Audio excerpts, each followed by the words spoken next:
Decision سامنے ہے, باقی آنا باقی ہے. لیکن اس سے پہلے ان 3 دنوں کے اندر جو موجودہ حکومت نے اپنی توپوں کا رخ کیا ہے اس کے بارے میں کوئی جواب دے گا, کوئی بتائے گا کہ انہوں نے کیا کیا ہے؟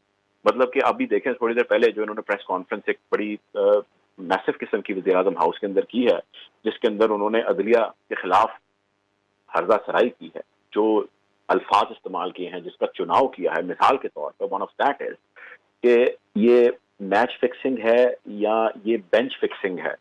یعنی کہ میچ فکسنگ, اسپاٹ فکسنگ کی ٹرم آپ نے اکثر سنی ہوگی, کرکٹ کے اندر یوز ہوتی ہے, جس میں آپ یہ فکس کر لیتے ہیں یا آپ طے کر لیتے ہیں کس کھلاڑی نے کس وقت جو ہے وہ 2 نمبر طریقے سے یہ کام کر کے پیسہ کمانا ہے. یعنی کہ جوا لگانا ہے اس نے, ٹھیک ہے, اس نے ڈیسائیڈ کر لینا, میچ فکس ہو جانا ہے. تو آپ اس چیز سے اپنے ملک کی اعلیٰ عدلیہ کے معزز جج صاحبان کے بینچ کو ریلیٹ کر رہی ہیں. مریم نواز صاحبہ کی اسٹیٹمنٹ ہے. مجھے یہ بتائیے کہ اگر ابھی 8 رکنی یا 10 رکنی بینچ کا اعلان ہو جائے, میں تھوڑی دیر پہلے یہ کہہ رہا تھا کہ جی فل کورٹ لیٹ سے وہ بنا دیں, ایسا کچھ ہو جائے, تو یہ 3 دن کے اندر ایسا کیا ہو گیا ہے کہ آپ لوگ سارے خلاف بھی ہو گئے اور وہ فیصلہ بھی ایسا دے دیتے ہیں, تو where your narrative would stand. 2 چیزیں اس میں سمجھنے والی کہ بھائی ایسا کیا ہو گیا کہ ان 3 دن میں یہ لوگ بھڑ گئے, اور دوسری چیز یہ کہ اگر وہ کلوزر ٹو فیوریبل آپ کے جو چاہتے ہیں ایسا کوئی سولوشن نکال دیتے ہیں, جی نہ 3 نہ 13 بیچ کا کوئی رستہ کر لیں, تو پھر ویئر یور نیریٹو اور whatever you have said withstand. So ایک پارٹی بھائی ہمیشہ خوش ہوتی ہے فیصلوں سے, جب کبھی عدالتوں میں ہوتے ہیں, ایک ناراض ہوتی ہے, ٹھیک ہے. لیکن غور طلب بات یہ ہے کہ جو ناراض ہونے والی پارٹی ہے نا, اگر تو وہ ریاست کو چلانے کی اور ریاست کی کسٹوڈین بنتی ہے اور وہ کہتی ہے جی ہم اس ریاست اور ملک کے خاطر تمام فیصلے کرتے ہیں, تو پھر ان کو گریسفلی ایسے فیصلوں کو ایکسیپٹ کرنا چاہیے.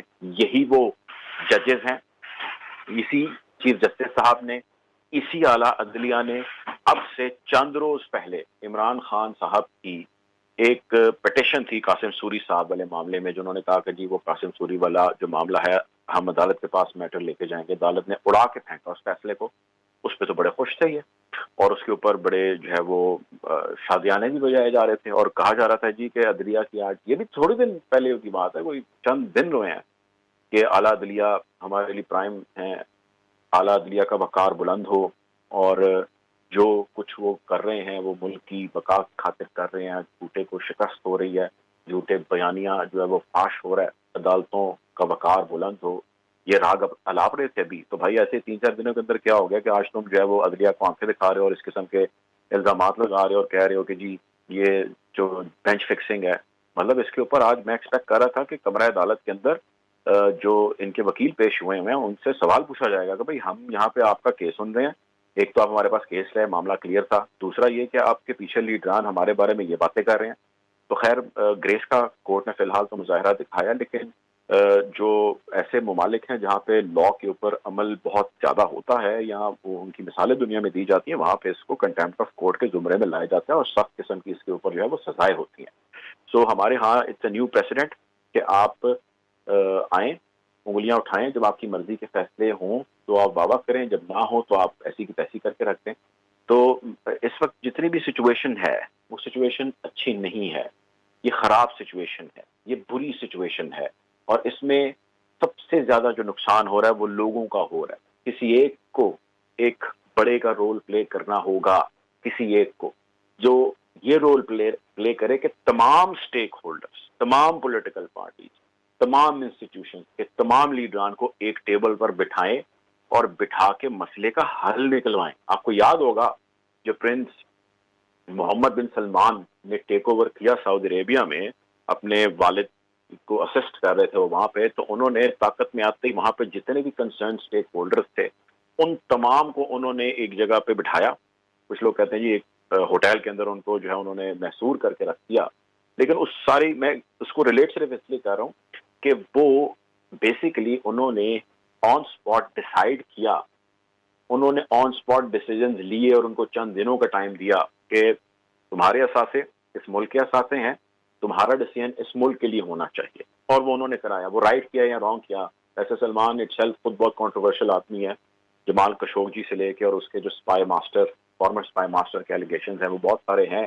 لیکن میرے کہنے کا مقصد یہ ہے کہ ہم ایک ایسی سچویشن میں ہیں, شاید سعودی عربیہ نہیں تھا لیکن ہم ایک ایسی سچویشن میں ہیں جہاں پہ ہمیں ارجنٹ ڈیسیجنز لینے ہیں, ہنگامی ڈیسیجنز لینے ہیں. ابھی تک IMF کی پھوٹی کوڑی نہیں آئی بھائی, اور یہاں پہ جو چیزیں آپ کی تھیں ان کو گروی رکھنے کی باتیں ہو رہی ہیں. جس طرح گھر کے اندر جب پیسے ختم ہو جائے تو زیور یا پلاٹ یا گاڑی آپ بیچ دیتے ہیں, گروی کسی آگے رکھوا دیتے ہیں, تو وہ اس وقت ملک کے ساتھ ہو رہا ہے. پیٹرول کہاں پہ ہے, ڈیزل لاش کریں گے. سری لنکا کی مثال قطعی طور پہ اچھی مثال نہیں ہے, وہ ایک مسخ شدہ نظام کی اور چہرے کی مثال ہے, لیکن ایک چیز اس کے اندر ہوش والوں کے لیے سمجھنی ضروری ہے کہ پبلک ری ایکشن بہت برا ہوتا ہے.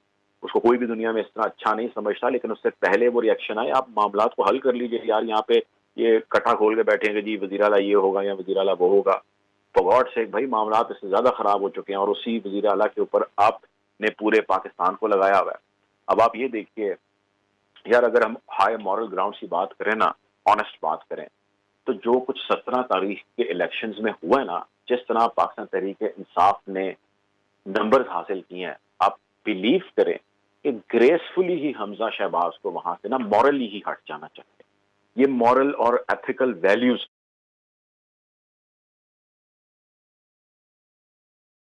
بیٹھنا چاہتے ہیں, یا کوئی چلیں یار وہ منطق نکالنا چاہتے ہیں, واٹ ایور اٹ از, تو کیا فائدہ یار اس کا. آپ چلتی ہوا کو کچھ لمٹ تک روک پائیں گے, کوئی دیوار کھڑی کر لیں گے, وہ گرا دے گی. تو اس وقت پاکستان تحریک انصاف کی جو ہوا چل پڑی ہے نا بھائی میرے, وہ میں نہیں کہہ رہا, وہ آپ کے فیفن کی رپورٹ کہہ رہی ہے, وہ الیکشن کمیشن تحریک انصاف کی ہوا چل پڑی ہے, اور مرتضی ڈار کا یہ کہنا ہے کہ ہمیں ہنگامی ڈیسیجنز لینے چاہیے, اس کا وقت آ چکا ہے. آپ نے یہ بھی کہا کہ یہ بات سمجھنے کی ضرورت ہے کہ پبلک ری ایکشن بہت برا ہوا کرتا ہے, اور وہ ری ایکشن آنے سے پہلے ہی حالات ٹھیک کرنے چاہیے, گورنمنٹ کو اس کی طرف سوچنا چاہیے. سینئر رینکر پرسن مرتضی ڈار, آپ اپنا تجزیہ ہمارے ساتھ شیئر کر رہے تھے, آپ ہمارے ساتھ ہی موجود رہیے گا. نمائندہ کیپٹل ٹی وی امرین علی اس وقت اسلام آباد سے ہمارے ساتھ لائن پر موجود ہیں. امرین, بتائیے گا, اس وقت سپریم کورٹ کی جانب سے کہا گیا ہے کہ لارجر بینچ تشکیل نہیں دیا جائے گا, لارجر بینچ کی درخواست کو مسترد کر دیا گیا ہے. مزید کیا تفصیلات ہیں آپ کے پاس؟ بالکل جی, 3 رکنی بینچ نے اپنا فیصلہ سنا دیا ہے, اور جو حکومتی اتحاد کی جانب سے درخواست کی گئی تھی اسے مسترد کر دیا ہے, اور عدالت نے ریمارکس دیے ہیں کہ فل کورٹ بنایا جائے گا یا نہیں یہ بعد میں دیکھا جائے گا. اس دوران عدالت نے ہدایت کی فاروق اشنائی کو وہ میرٹ پر دلائل دیں. چیف جسٹس نے ریمارکس دیے کہ اب ہمیں فل کورٹ بنانے پر مزید دلائل سننا ہوں گے. جسٹس اعجاز الحسن نے ریمارکس دیے کہ ابھی ہم نے دیکھنا ہے کہ لارجر بینچ بنائیں یا فل کورٹ بنائیں. چیف جسٹس نے ریمارکس دیے کہ چودھری شجاعت اور پیپلز پارٹی کے وکلاء کو سنیں گے. عرفان قادر وکیل نے بتایا کہ فل کورٹ پر ہی بات کرنے کی استدعا کرنے کی ہدایت ملی تھی. حمزہ شہباز کے وکیل نے بھی میرٹ پر دلائل دینے کے لیے ہدایت لینے کا وقت مانگ لیا ہے. عرفان قادر نے کہا کہ اپنے موکل سے ہدایات لینے کے لیے مجھے بھی وقت دیا جائے. جسٹس اعجاز الحسن نے ریمارکس دیے ہیں کہ آپ شاید چاہتے ہیں آپ کے کہنے پر فل کورٹ بنا دیں تو ٹھیک ہے, ورنہ نہیں. میرٹ پر دلائل سن کر فیصلہ کریں گے کہ فل کورٹ بنانی ہے یا نہیں. آپ شاید مرضی کے لوگ چاہتے ہیں, مرضی کے ججز کی بات کوئی نہیں کر رہا. جی, مرضی کے ججز کی بات کوئی نہیں کر رہا. امرین علی, آپ ہمیں اس حوالے سے تفصیلات سے آگاہ کر رہی تھیں, آپ ہمارے ساتھ ہی موجود رہی گا. امرین, یہ بھی بتا دیجیے گا کہ اب سے کچھ دیر میں کہا جا رہا ہے کہ فیصلہ جو ہے وہ اس کی سماعت دوبارہ سے شروع ہو جائے گی, اور اس حوالے سے فیصلہ بھی سامنے آ جائے گا. ڈپٹی اسپیکر پنجاب اسمبلی کی رولنگ کے خلاف جو کیس کی سماعت جاری ہے, اس حوالے سے اس وقت کیا جو ہے وہ صورتحال ہے اسلام آباد میں اور اسپیسیفکلی سپریم کورٹ میں؟ دیکھو جی, سپریم کورٹ میں سیکیورٹی کے جو انتظامات ہیں وہ بھی سخت کر دیے گئے ہیں. یہ جو سماعت کی بات کی جا رہی ہے, چودھری شجاعت اور پیپلز پارٹی کی جانب سے جو فریق بننے کی درخواست تھی, اس پر عدالت جو ہے وہ مزید سماعت کو آگے بڑھائے گی. جبکہ بیرونی مناظر کی بات کریں تو وہاں پر رینجرز کی بھاری نفری کو تعینات کیا گیا ہے, پولیس کی بھاری نفری تعینات ہے. کورٹ نمبر 1 کے باہر بھی اس وقت شدید رش ہے, اور سیکیورٹی بھی سخت نافذ کر دی گئی ہے. جبکہ غیر متعلقہ افراد کو اندر داخلے کی اجازت بھی نہیں دی جا رہی. متعدد جو رہنما ہیں وہ اس وقت عدالت سے روانہ ہو چکے ہیں, جبکہ بیشتر اس وقت عدالت میں موجود بھی ہیں. عدالت اس وقت جو ہے وہ سماعت کیے ہوئے ہے, جاری ہے اس وقت سماعت. جبکہ جو چودھری شجاعت اور پیپلز پارٹی کے وکلاء کی جانب سے درخواست تھی, اس پر بھی عدالت آج ہی دلائل سنے گی. جی,